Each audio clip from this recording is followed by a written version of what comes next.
اور حدیث سے بڑے مشہور صحابہ ہیں، ذلیل القدر صحابہ ہیں، حضرت عبد الرحمن بن عوف رضی اللہ عنہ، یہ امیر ترین صحابہ ہیں، امیر ترین۔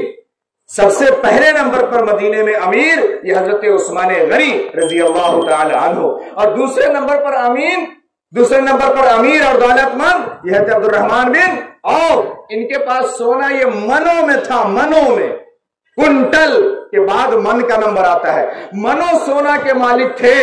ایک روز گزر رہے تھے، سویرے سویرے راستے میں جناب محمد رسول اللہ صلی اللہ علیہ وسلم سے ملاقات ہو گئی، چہرہ کھل رہا تھا، کپڑا تھوڑا سا اچھا پہنے ہوئے تھے، قریب میں گئے، آقا صلی اللہ علیہ وسلم، دیکھا خوشبو آ رہی ہے، پوچھا خیر ہے عبد الرحمن، بڑی خوشبو آ رہی ہے۔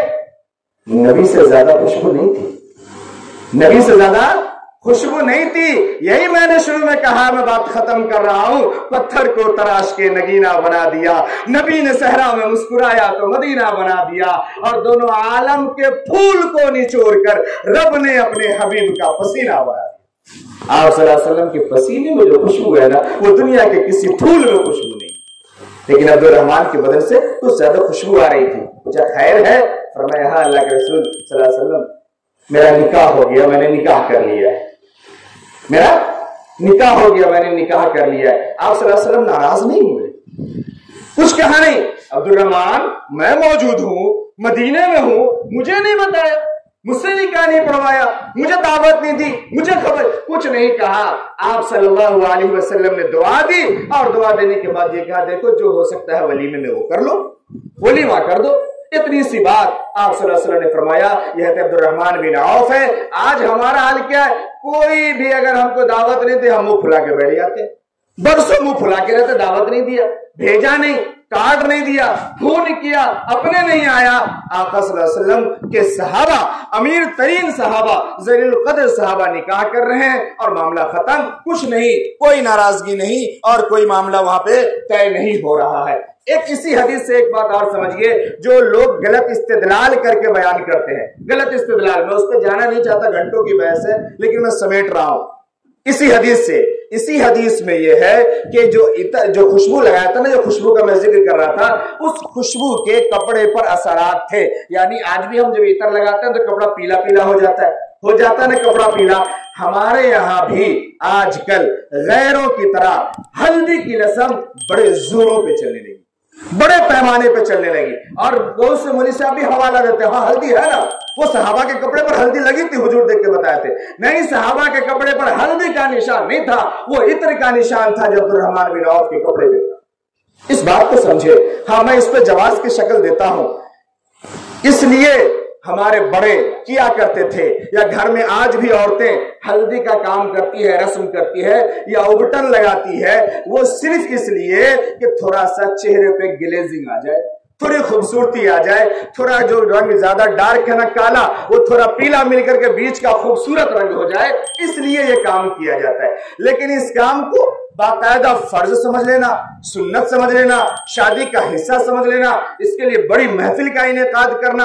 اور آج کل تو میں کل ہی دیکھ رہا تھا، ابھی تو شادی کا سیزن چل رہا ہے نا، کل ہی ایک صاحب نے بھیجا، وہ باقاعدہ غیروں کی طرح پلیٹ دکان میں چل گئی ہے، اور لوگ جو دکان سے نہیں لاتے تو آپ تو وہ موبائل میں اور ٹی وی میں ہر گھر کی عورتیں اور بہنیں دیکھ لیتی ہے، وہ اپنے سے پلیٹ بناتی ہے، اس پہ آٹے کا ڈیزائن بناتی ہے، پھر وہ ماچس کی پوری تیلی چاروں بغل لگاتی ہے، پھر اس میں کروا تیل کا دیا رکھتی ہے، اور پھر وہ ہلدی بھی لگ رہی ہے، اور اس دیا کے ساتھ وہ بالکل غیروں کی طرح یہ رسم چل رہی ہے۔ ابھی آپ دیکھ سکتے ہیں ٹرینڈنگ ہے یہ سب، اور یہ سب ہم لوگوں کے گھر میں ہو رہا ہے۔ یہ حال ہم یہاں تک پہنچ گئے۔ اس کے بعد گھر میں تو بہت ساری رسم ہے، ہر محلے کی رسم الگ ہے، ہر گھر کی رسم الگ ہے، تو ہم کیا بات کریں۔ اس لیے باقاعدہ ہلدی کرنا، ہلدی میں خرچ کرنا، اس کی دعوت کرنا، اس کے کپڑے مہنگانا، پورے محلے کے لوگوں کو ایک جیسا کپڑا پہنانا، اور پھر پورے محلے کے لوگوں کا ریل بنانا، اور سب کو پوری دنیا میں دکھانا، بے حیائی کی حد ہوگی۔ جس ماں کو، جس بہن کو، جس بیوی کو، جس بیٹی کو پردے میں رکھنے کا حکم ہے، ہم اس کو کپڑا پہنا رہے، پھر ریل بنا رہے، اور پوری دنیا میں دکھلا رہے، اور ہم فخر محسوس کر رہے، وائرل ہو رہا، وائرل فیمس ہو گیا، فلانیہ فیمس ہے، ہمارے محلے کی فیمس ہو گئی۔ جواب تو سب کو دینا پڑے گا، یاد رکھیے گا، جتنے لوگ اس جرم میں شامل ہوتے ہیں۔ اچھا پھر محرم نہ محرم کا کوئی نہیں، ایک حمام میں سارے کے سارے ننگے، باپ بھی گمراہ، سسر بھی گمراہ، داماد بھی گمراہ، بیٹا بھی گمراہ، محلے والا بھی گمراہ، سیٹنگ والا بھی گمراہ، پڑوسی بھی گمراہ اور لائٹ والا بھی گمراہ، ساؤنڈ والا بھی گمراہ، سب مزے لے رہا ہے اسی ڈانس کا اور اسی ہلدی کا اور اسی مہندی کا۔ یہ بڑی خطرناک بات ہے، ان تمام چیزوں پہ ہم لگام لگائیں۔ ہاں اگر لگا سکتے ہیں یہ گھر کی جو محرم عورتیں ہیں وہ لگائیں گی، ماں لگا دے، پھوپھی لگا دے، خالہ لگا دے، بڑی بہن لگا دے ضرورت کے تحت، لیکن یہ رسم و رواج سے نکلنا پڑے گا، یہ بہت برا ہے۔ اس کے علاوہ اور بھی ہے، بہت سارے لوگ مٹکور بھی کرتے ہیں، جوک بسانہ بھی کرتے ہیں، میں تو بہت کچھ جانتا ہوں الگ الگ جگہ کے حساب سے، آپ کے یہاں کیا کیا ہوتا ہے پتہ نہیں ہے نا۔ یہ بالکل یہ ساری چیزیں، ان چیزوں کا نام بھی غیروں کے یہاں سے آیا ہے اور اس کا کام بھی غیروں کے یہاں کا ہے، اس لیے ہمارے یہاں یہ نہیں ہونا چاہیے۔ اچھا ہمارے یہاں بھی بہت ساری جگہوں پہ ماجا والے دن جسے ہلدی کہتا ہے نا، مروا بندھا تھا، مروا آپ جانتے ہیں آپ لوگ مروا بندھنا، شاید آپ کیا نہیں چلتا تو نہیں جانتے، لیکن دوسری جگہ چلتا ہے، اپنے میں چلتا ہے، اپنے میں، غیروں کیا نہیں، اپنے میں چلتا ہے۔ میں نے کہا یار میرے یہاں تو تصور بھی کہا، ہم نے تو چلتا ہے، وہ ایک کپڑا باندھتے ہیں، اس کو باندھنے کے لیے بھی لڑکی کے یہاں اگر وہ کپڑا باندھا جائے گا نا تو لڑکے کی طرف سے دو چار گوائے گا، جو سب مزیدار سب ہوگا، جیسے بہنوئی ہوا، اس کا بھائی ہوا، اور سمجھ رہے نا آپ، لڑکا کیا باندھے گا تو لڑکی کے یہاں کا جائے گا، جیسے سالہ ہوا، اس کا بہنوئی ہوا، اور پھر وہاں ہنگامہ بازی ہوتی ہے۔ بہت ساری رسم ہے، میں اس پہ بات نہیں کرتا، میں صرف یہ کہہ رہا تھا کہ ایک مرتبہ اس کا بھی کورس ہونا چاہیے کہ شادی بیاہ میں کتنی چیزیں ضروری ہے اور اس اعتبار سے شادی ہم کریں، تاکہ شادی ہمارا کم سے کم خرچ میں بھی ہو، اچھی شادی بھی ہو۔ شادی وہ ہے جو سادگی کے ساتھ ہو، اگر ہم اچھی شادی کریں گے، سادگی کے ساتھ کریں گے تو یہ شادی برکت والی ہوگی، اچھی ہوگی، خوبصورت ہوگی، دنیا میں بھی قابل قبول ہوگی اور آخرت میں بھی قابل قبول ہوگی۔ ایک کام اور ہے جس کو عموماً ہر جگہ ہے، یہ ایک کام اور، آخری میں کہہ کے بات ختم کر رہا ہوں، قرآن سے حوالہ دے کے بات کروں گا، ایسے نہیں، ایک کام اور ہمارے یہاں ہے، وہ عموماً ہر جگہ ہے۔ ایک یہ، پتہ نہیں میں تو لیٹ میں آیا ہوں، دن بھر آپ کا یہ بکسا ناچا ہے کہ نہیں ناچا معلوم نہیں، پتہ نہیں، میں تو تھا نہیں، پوچھا بھی نہیں ہوں۔ اور اب کیا ہوگا جب ہم لوگ چلے جائیں گے نا چلا ہو کر کے، چیخ چاک کر کے، کھا پی کر کے، پھر یہ بکسا رات بھر ناچے گا۔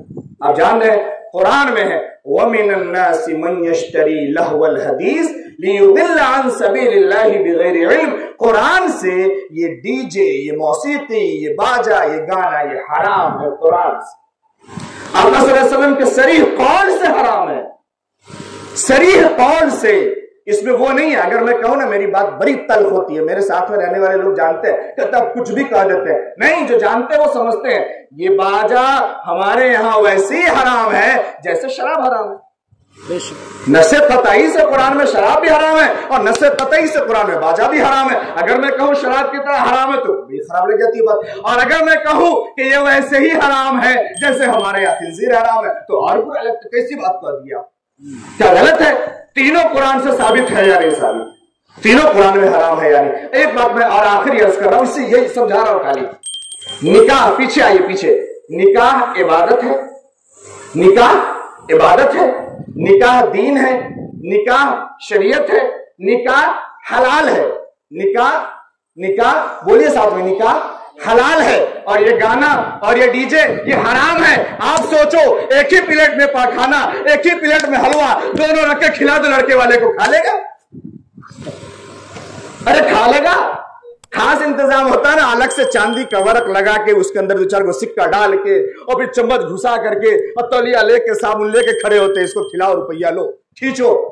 یہ رسم جو ہے نا جھوٹا چھپائی کی، یہ بھی حرام ہے، اپنے یہاں یاد رکھیے گا۔